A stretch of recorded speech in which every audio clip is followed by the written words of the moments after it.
The day of my accident was the best day of my life. This statement might seem absurd for some, but bear with me as I explain why.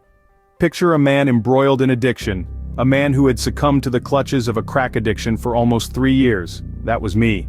In those tumultuous years, I managed to shatter the lives of 4 women, and effectively my own.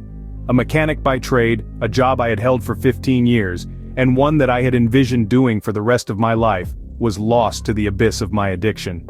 On the day of my accident, I was supposed to be clean, free from the chains of alcohol and drugs.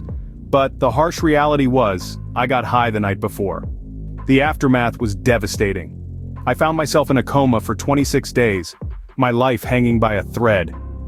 But it was during this period of unconsciousness that something extraordinary happened. When I woke up, I experienced a realization that changed my perspective forever. Every single experience we encounter, I understood, is neither good nor bad.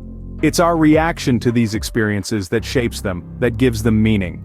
I came to appreciate that we are all, in our own ways, pretty amazing. Yes, some people might be difficult, but generally we are all pretty awesome. In that moment, I felt a surge of empathy like never before.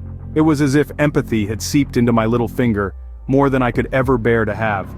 I felt a profound understanding for others, a deep sense of connection that I had never experienced before. But the most significant revelation was the understanding that I was allowed to live for a reason. I was given a second chance to teach people how to love themselves, to be at peace with who they are. And that is why the day of my accident was the best day of my life. It marked the beginning of a journey towards self-love and acceptance. It taught me the importance of empathy and the power of positivity. It showed me that life is not about the experiences we encounter, but how we react to them. So, the day of my accident was not a day of loss or despair, but a day of awakening, of transformation, and of newfound purpose. It was the day I started to realize the true essence of life, the day I began to appreciate the beauty of our existence and the power of empathy, and for all these reasons it remains the best day of my life.